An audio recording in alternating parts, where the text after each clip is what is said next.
dernier jour de ce mois où nous avons eu à cœur d'inviter Marie, la mère de Jésus, à venir prier avec nous.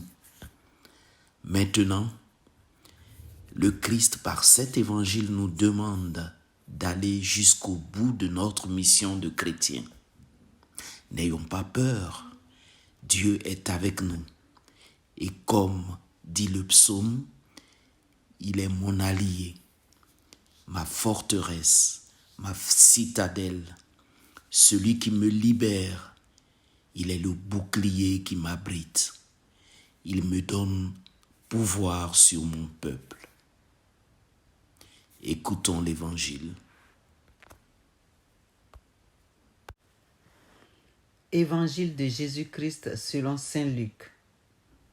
En ce jour-là, quelques pharisiens s'approchèrent de Jésus pour lui dire « Pars, va-t'en d'ici, Hérode veut te tuer. » Il leur répliqua « Allez dire à ce renard, voici que j'expulse les démons et je fais des guérisons aujourd'hui et demain, et le troisième jour, j'arrive au terme.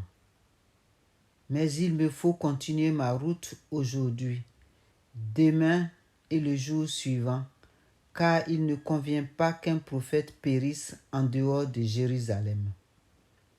Jérusalem, Jérusalem, toi qui tues les prophètes et qui lapides ceux qui te sont envoyés, combien de fois ai-je voulu rassembler tes enfants, comme la poule rassemble ses poussins sous ses ailes, et vous n'avez pas voulu. Voici que votre temple est abandonné à vous-même. Je vous le déclare, vous ne me verrez plus jusqu'à ce que vienne le jour où vous direz « Béni soit celui qui vient au nom du Seigneur ». Acclamons la parole de Dieu.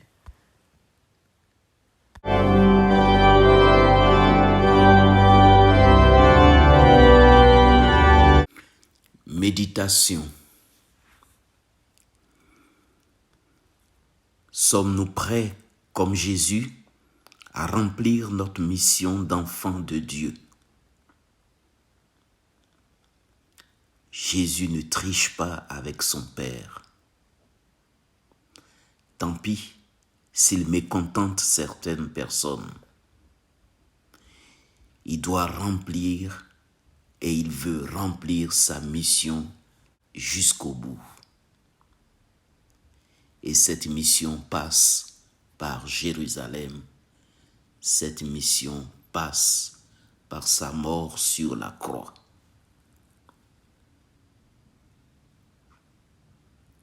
Que nous demande aujourd'hui le Père?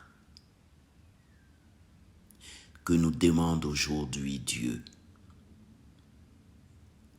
Notre devoir de chrétien aujourd'hui, notre devoir devant les Hérodes du 21e siècle, c'est d'annoncer que notre salut passe par Jésus.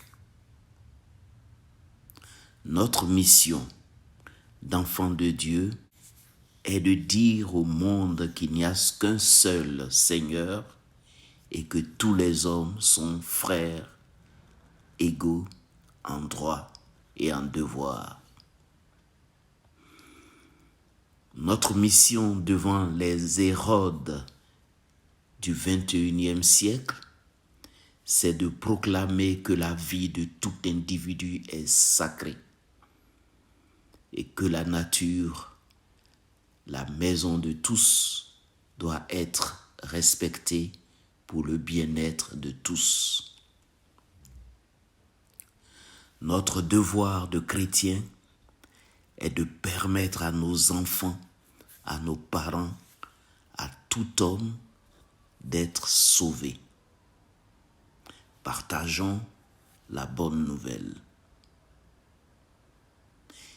Éloignons-nous de la tiédeur. N'ayons pas peur de ne pas être estimés du monde.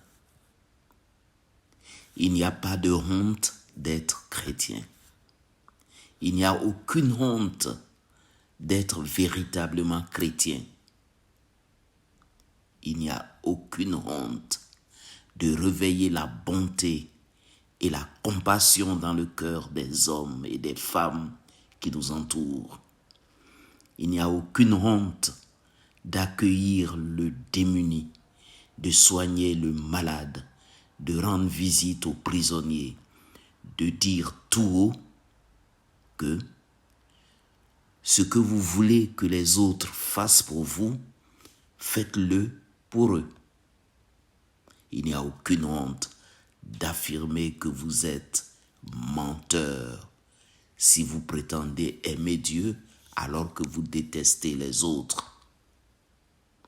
Il n'y a aucune honte de partager la bonne nouvelle, d'ouvrir les fenêtres de l'espoir. Dieu s'est fait homme pour que nous ayons la vie éternelle. Amen.